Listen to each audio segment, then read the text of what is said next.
Hello, my name is Jodie Heap. I am a scholarly communications and research support librarian, and today I'll be talking you through and demoing how to manage long documents in Word. So stay tuned for some helpful tips and tricks on how to get your document structured and set up correctly. So in this session, we're going to be predominantly focusing on referencing internally, using Word to create those digital connections, and we will have a little bit of a look at the view options that are available in Word to help us view our document as we're producing and creating it. So when we think about referencing, we need to direct our reader to a source of external information. Typically, when we are looking at managing a long document, we are using potentially both internal and external referencing. Okay, so external referencing being directing the person to the who, when, what, and where of the information product where it's available. When we're looking at internal referencing, we're looking at using written methods to direct the reader, as well as the digital methods that are available through products such as Word that enable us to create a process through which the reader can find what we're referring to. So that could be naming conventions or creating digital connections, which we will show you through this process of how to create those. And it makes it a really seamless and easy process for you as the writer and as any potential future readers who might come across it who want to navigate your long document. Of course, as the library, we also offer full sessions on introductions to referencing and reference management tools. So you can check out our sessions on introductions to Cite Them Right and to using Refworks, which is available via the library events page. It's really important to think about setting up your document at the start of a project, in my opinion.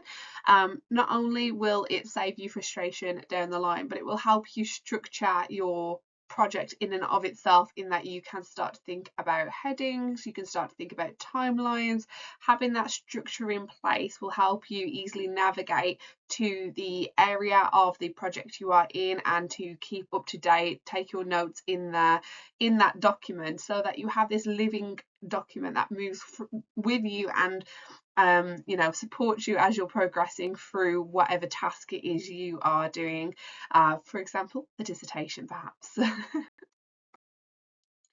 So for the rest of this session, we will be spending the majority of our time in Word and in specifically the references tab option. So if you are in Word and you want to follow along, if you navigate to the top of your screen, you'll see a number of tab options, and here you click on the references button and it will open that ribbon option up, and we will have a look through the arrangement here of how we can use different tools and features within this setting to make internal referencing.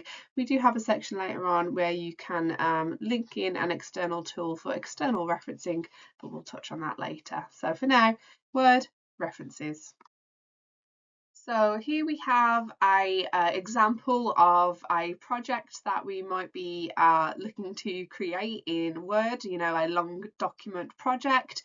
So we have a dissertation example on screen where we have things such as titles, introductions, findings and discussion, conclusion, references, and subsections within each of those main headings. This is a pretty typical start to a project where we would want to start to identify the sort of larger headings, subheading sections, and think about our organisation and our structure. And that kind of ties into my earlier comments about planning our project and our timeline, and using a document structure to guide us on our actions and which bits we might do when. I always say when we're planning a long document, we are writing for the reader ultimately. Okay, so when we are actually in the process of doing a project, we're not necessarily working on a structure that is linear. We might do our findings and discussion before we get to the introduction. We might come back to our conclusion later on. There are different actions that are done out of sync in the order of the document, but because we're presenting a whole project at the end to our reader, we have the structure in mind so that we can build up and get into the information and conclude at the end the overall findings, etc. So we have to keep in mind that we are writing for an audience who need that structure in place, which is not necessarily the same structure as the one we would use in terms of actually planning the project. So there's sort of two things going on. It is useful to have that in mind. However, it is slightly different to a project timeline in that things will be written and actioned at different times. So it is when we are producing these documents ultimately intended for the reader at the end of the project. So we're not necessarily approaching it in that linear way. But yeah, here is an example of a typical presentation report that we might have. So yeah. So the purpose of styles is to create these digital layers in Word that enable the program to understand how you are structuring your written content. Okay, so it allows you to create this branching, as it were. So let's just flip our tree round so that it follows our structure. So heading 1 being the first major section of our branch, heading 2 then coming off into our smaller branches, and heading 3 being those even finer subsections. Typically, I wouldn't recommend going down as far as level 3 because it can create some confusion. I mean, I definitely don't think we need more than 3 typically. I mean, you know your work and perhaps you do.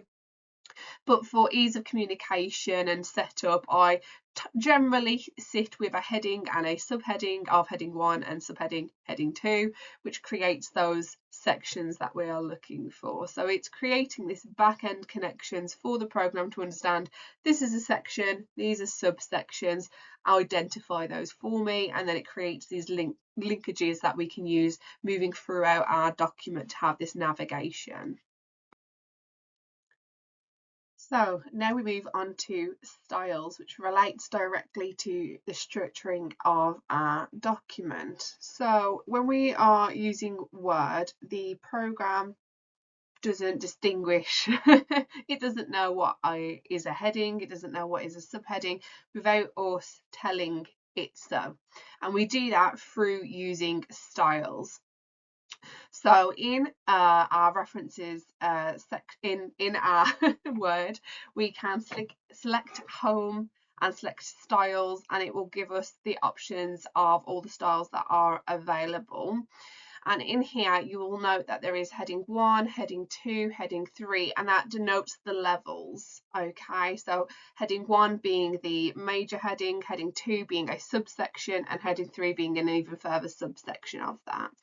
The use of this is that you are telling the program how much importance to allocate and where in the structuring process these headings need to sit. So let's have a look, see if we can action the, yes, there we go.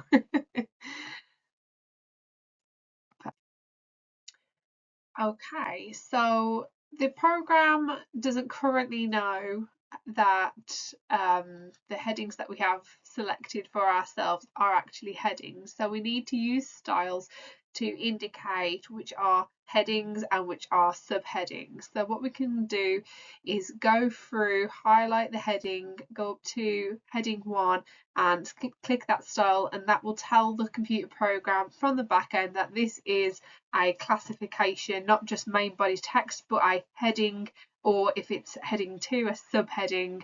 And we can do that throughout all of the identified sections that we currently have, and that will distinguish it from any future main body text that we may produce. If you are feeling a little bit fancy, you can also add some different styles to your headings. So you don't have to go with the default options that are presented in the initial ribbon. So if you click on the little down arrow in that style section, it will give you more options, and it will give you the option to use different presets that are listed, or you can actually create your own style and use different colors, fonts, etc., so that you can make the document the aesthetic that you would like it to be. But I am a boring person, and I just typically stick to the presets. But you absolutely can make it a little bit individualized, and you can create that as a template to use moving forward if you are using this long document or report as a template for future work. Okay, so now we're going to talk a little bit about space and spaces. So typically with our long documents and other products that are created in Word, for example, maybe a book, we don't start immediately on that contents page with navigating the reader around the product. We have an introductory title section where we might introduce the reader to the title of the report or the project. We might indicate who the authors are and any affiliations we have, perhaps with external suppliers or bodies, before we jump into the contents page where we can navigate the reader around the document that we have produced. So this next little section is just showing you how to insert a page break. And a page break is where you are telling the programming of Word that whenever content on this page, there has to be a break between this body of text and the next body of text. So a break between the title information page before we get into the content section, so that the contents always starts at the top of a new page and it has that clean, expected look of a navigation section. So to do that, you will navigate to the top of the area that you would like to insert the break, and you will click insert on the ribbon and select page break, and we will have a video of that next.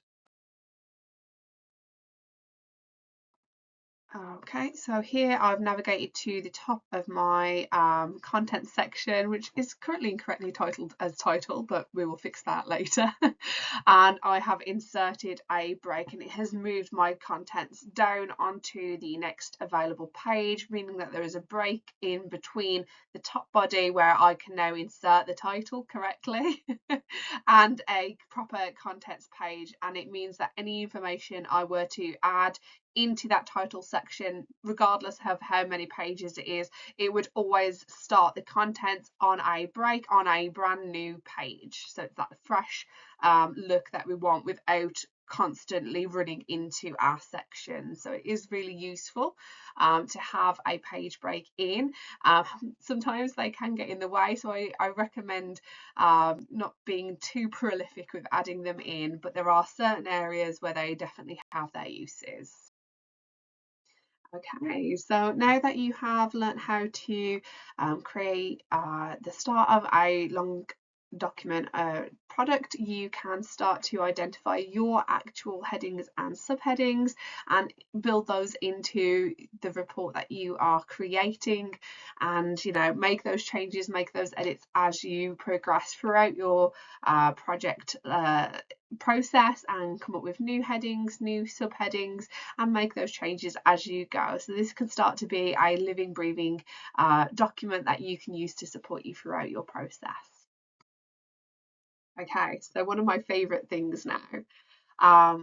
So we are heading back into the references tab now that we have a sort of rough template of headings and subheadings, and we've used styles to tell the program that this is a heading and this is a subheading. What we can do is use a inbuilt feature within Word, within the references section, to create an electronic table of contents. Okay, and what this will do is automatically create that content section for you, linking to the pages where those heading and subheading sections are, and it's creating this back-end connectivity to link the reader from that navigation section to that location in your body of text where that heading exists, where those subheadings exist. So I'll show you that in a video next.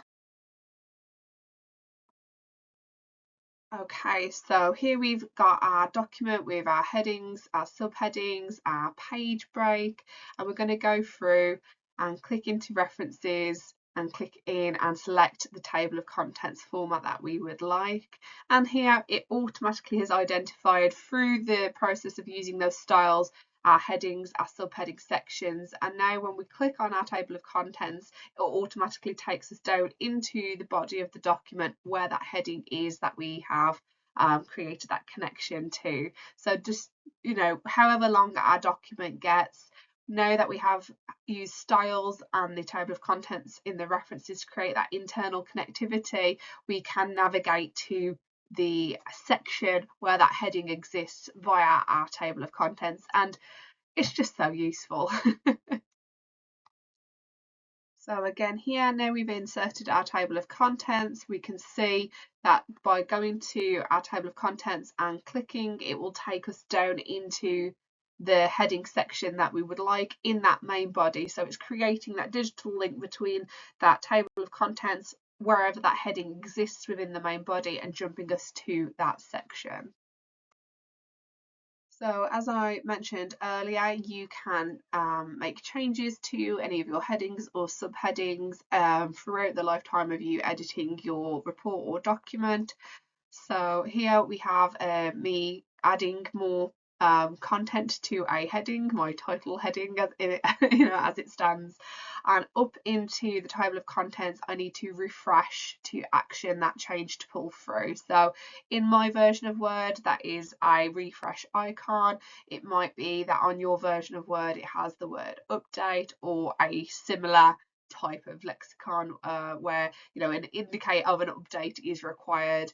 And once I have actioned that refresh icon, it pulls through that heading update into my table of contents. So again, that's worth doing on a fairly regular basis, just to keep track of any changes you might have made within that main body, pulling through into the table of contents. It's not necessarily an automatic process. It is a sort of semi-manual one where you have to refresh that table of contents, that connectivity for the program to tell it pull through that change for me into this table of contents.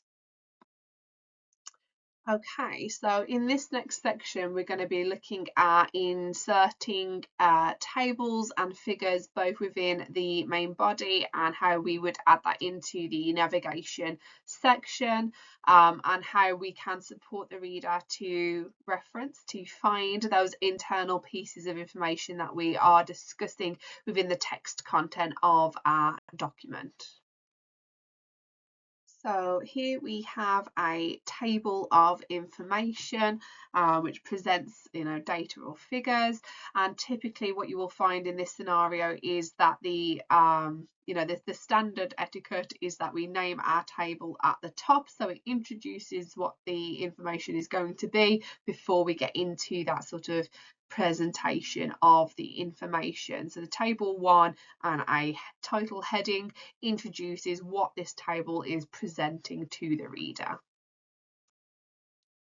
The nice thing with Word is that it has an insert caption feature which has the designation of label type. So table is a type of caption that we would apply, which indicates where in the sort of structure we would like that information to be presented. So again, you can use Word to insert caption and you can fill in the details as required.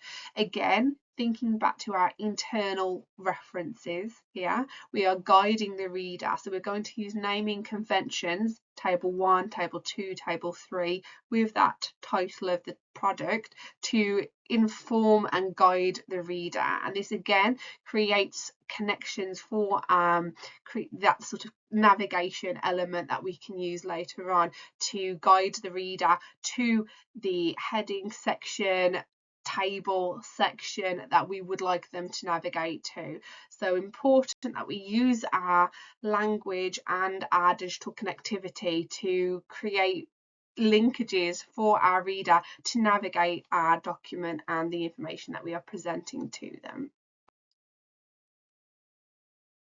Okay, so here we are going to insert a table in our findings and presentations main body. I have selected the table as a whole, right-clicked, selected insert caption, and now I'm able to add in a heading that ties into the product that I'm about to present. Obviously, this is just a example scenario. You would have data and other figures that you might want to include in your actual document, but this is just a demonstration, so everything's a bit empty and blank and vague, but you can see that I've inserted it, I've been able to caption it, and the program has automatically identified that this is the first table that I've produced within my document. So it automatically selected table 1 as the option for me, and again I could edit that if I were required to later on. So again, here we have a figure being any sort of visual representation of information which typically needs more supporting information in the caption, and the figure caption will be located underneath the figure itself, so presenting the information visually, and then underneath we have figure 1, 2, 3, whatever, with the information that is required to clarify what is being presented in the image. So again, here we are going to use the insert caption feature to caption our figure, which I will show you in the next video as well. Okay, so this time we are going to insert a picture for our figure, our chosen image. Again, you would use one from your research or whichever project you would like to include, but I'm just using a generic one, and I'm selecting right-clicking insert caption. This time I've changed the caption type to figure, and I can insert the title head.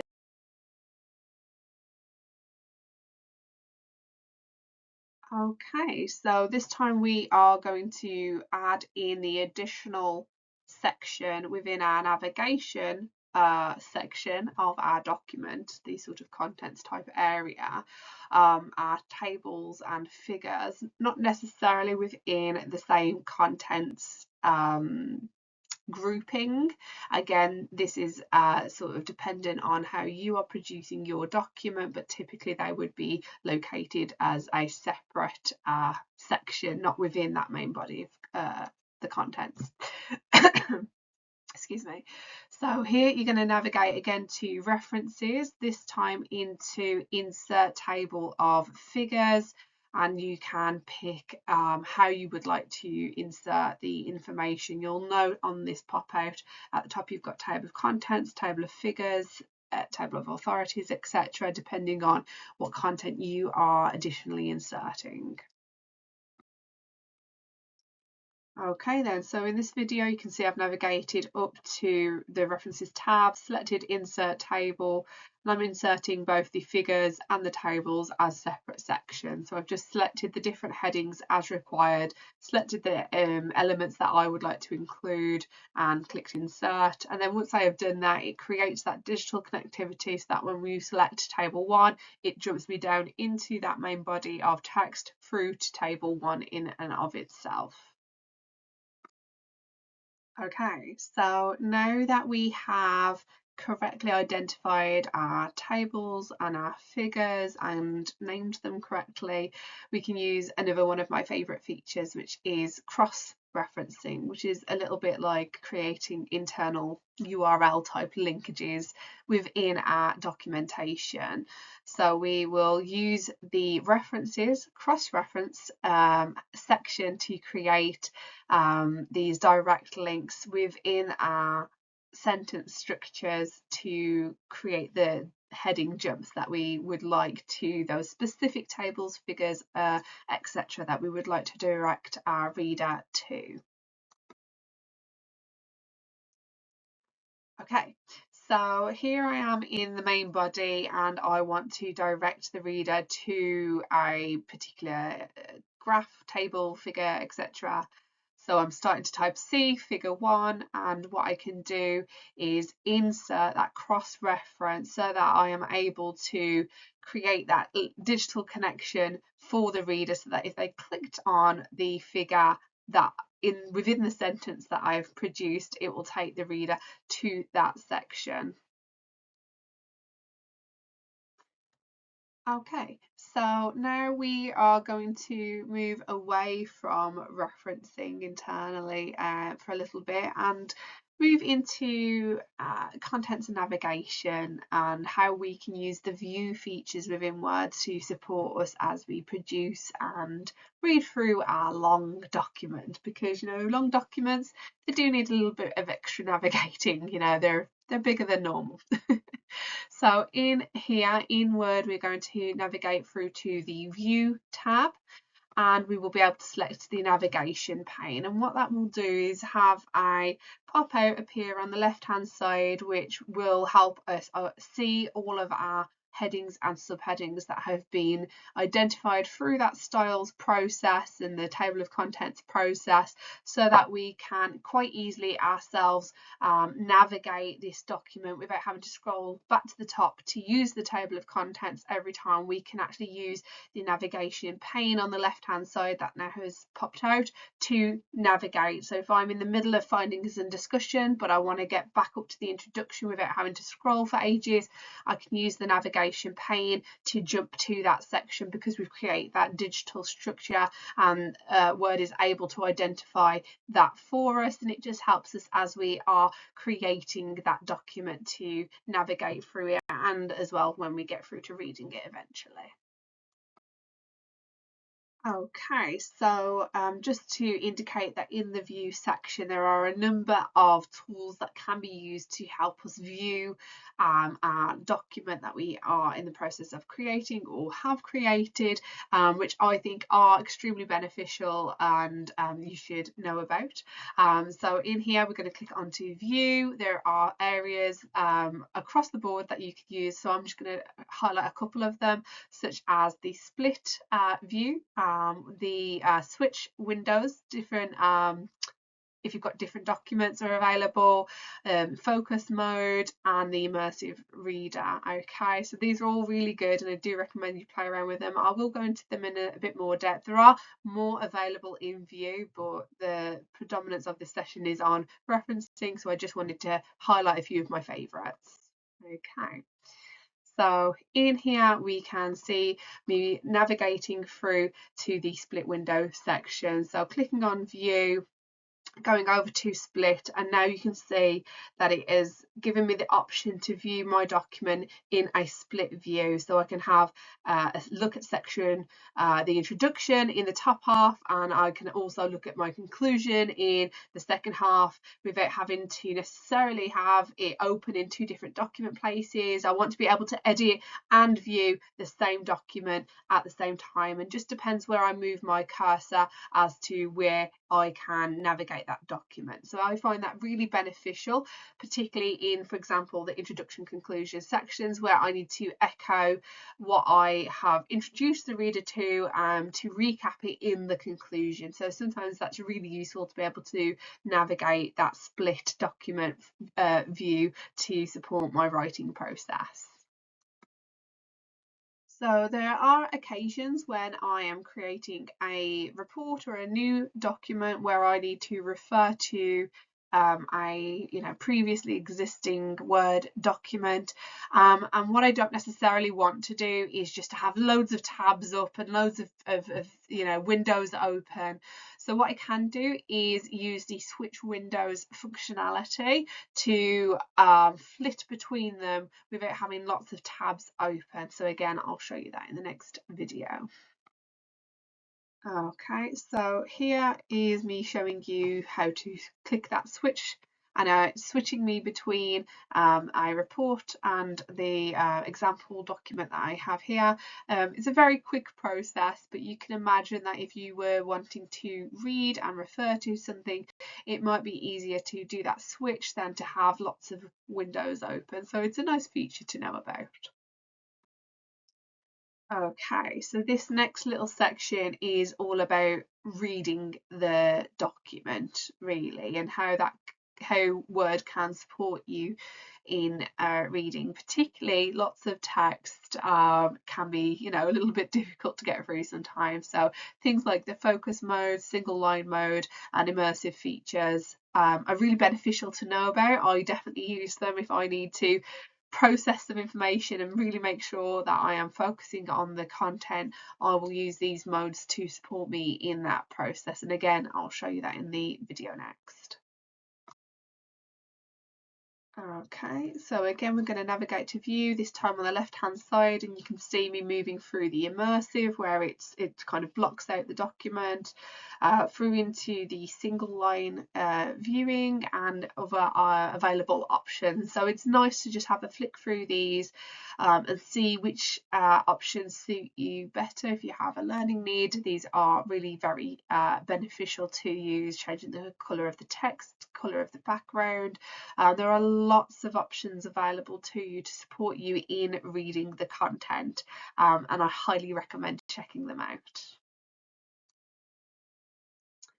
So I just wanted to add in just a couple of slides about reviewing and editing tools that are available in Word. Again, this would definitely be an area that if you are interested in, you can go onto Word and look up the videos and tutorials that exist there, or go onto YouTube for further information.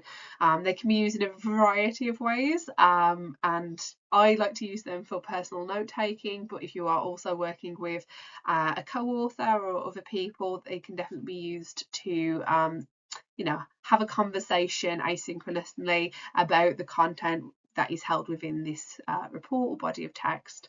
So to find this, what you'll need to do is navigate to the review tab, and you will see there is a comments section which enables you to highlight a section, a body of text, and type in a comment. For example, should we link to this here? Should we add more content about this in here? Or I think we could reduce the word count in this section, and it will enable you to have that conversation with either yourself. I definitely do it as such as note to self, tidy this section up, and it just enables me to have that sort of margin note taking that you would have had in a traditional physical essay world. So I really like it, and you can you can track changes, accept and reject edits to the main body of text within there as well. So all good things to know about and to investigate further. Okay, so we're going to semi-step outside of Word for just a second here with a plug-in that we can add to Word that can be used at Keels, potentially other places. If you have Refworks available to you, you have a citation management tool available through Keel called Refworks, which enables you to curate, collect your references, your citations that are externally available to you, traditional referencing as we would think of it, and use a plug-in addition to Word to bring those references that you have found on your travels into your Word document. Okay, so to add in plugins, what you would need to do is head to the Insert tab option and click Get Add In, and that will take us through to the option to search for the Refworks plugin, which will be on the next slide.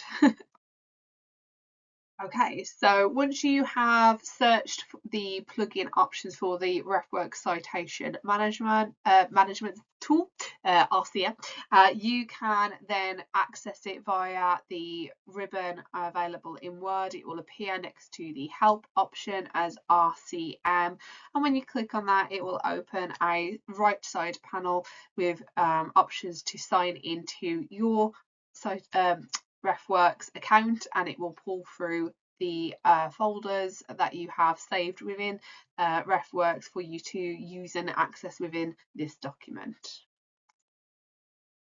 Okay, so here in this video you can see that I have navigated and opened the tab RCM and selected Refworks button, and it will open up that right-sided tab and give me the options to peruse any folders that I might have and any citations that I might have included, and give me the option to insert that citation, and I can edit and tweak that citation as required with the information and content that I would like to pull through from that record into the main body of text.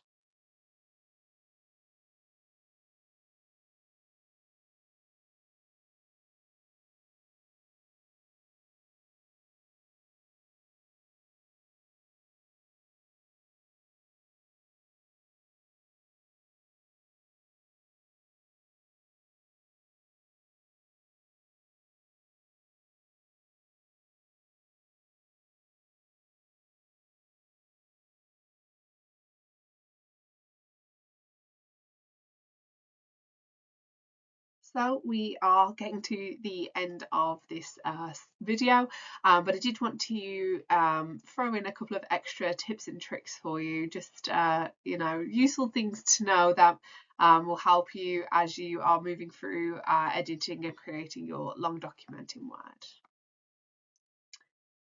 So one of the things that you might want to do is to change just a section of your main body into landscape, particularly if it's a large table or figure or some other image type product that you might want to present in that landscape format. There are a few different ways to do this. There's multiple options available depending on what you're trying to do, but my personal favorite way is to highlight the section that you want to be in the landscape page, head up to layout and page setup and change that to landscape, and it will automatically move the highlighted section into a landscaped set of pages. So give that one a go. Okay, so here I'm highlighting a little bit of my body with the table, navigating up to layout, selecting the more option, changing it to landscape, and it's then jumping that section down into a landscape.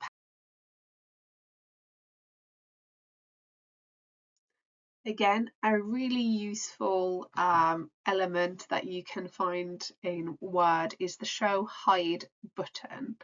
And what this does is it indicates areas within the document where change has been made in terms of formatting, in that sort of linking formatting element. So any areas where we have created a heading or a subheading or inserted a page break, it makes it easy to visibly see there is something there that maybe is doing something that perhaps I don't want it to do anymore, that I wouldn't be able to see without the Show Hide button. We'll show you next. It's easier to see this one as a visual.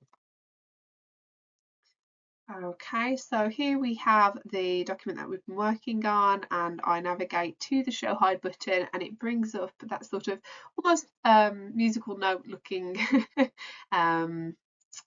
icon everywhere where we can see there is a format being applied to our document, and it helps us indicate, do I need to delete something? Is there something else going on here that I perhaps can't see without the Show Hide button being in place? And it can be really valuable sometimes if you're trying to figure out, did I put in a page break here or not? Why is it doing what it's doing?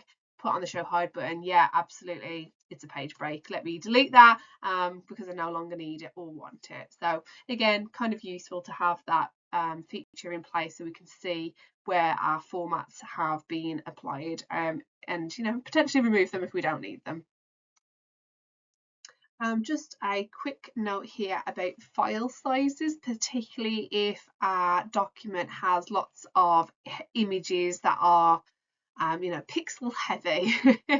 It can be useful to format our pictures and compress those file sizes down. So if we need to send our report via email, for example, it may be too big to send if it's really image heavy. So one of the ways that we can reduce that file size without really impacting the reader or the viewing quality is to compress the image and reduce the sort of quality of that image ever so slightly, so that it's not so large a file that we are unable to email it across to someone, which does happen occasionally. So yeah, absolutely, if you go up to picture format, when you right click, it will bring up that option and you can compress that file down to an appropriate size so that you can send it across.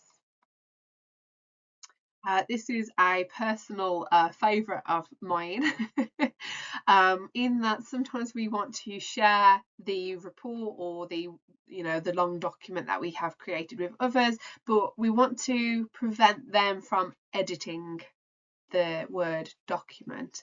So it's really useful to recall that we can save and share our works as PDFs, which incorporate and include the digital links that we have made. So the table of contents, etc., are still actionable via PDF. Okay, so you can click into the Save a Copy, and in the drop down it will give you the option to save as PDF, and that means you can then share your work with those digital linkages in place, but without any fear of the document actually being edited by the recipient. So a really useful thing to have, and it's more professional to be sending out reports and documents to our readers if they are not editors of that work in the PDF format.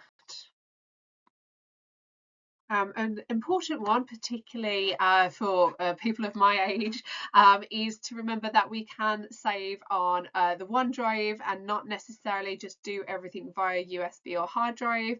Those things are valuable, but they can be lost or broken.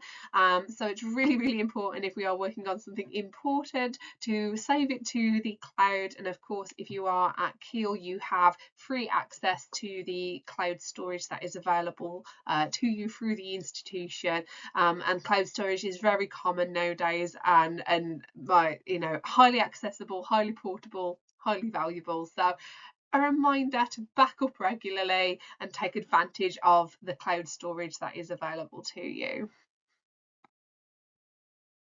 This has been a lot of information done quite quickly.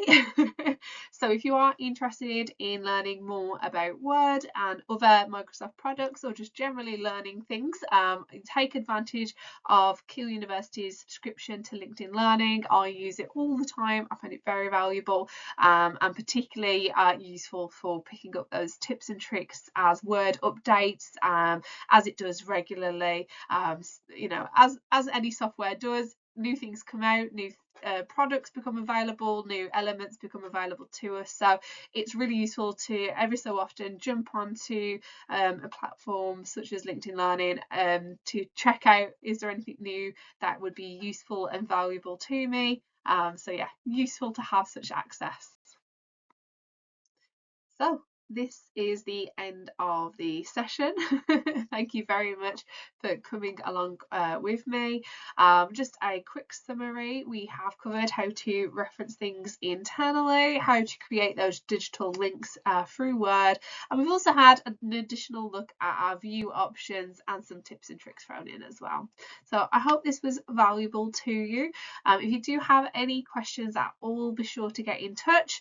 You can do that through a variety of ways, including messaging me directly or getting in touch with the library email, which I will pop in at the end. So if you do want to get in touch, my email is j.heap@keele.ac.uk.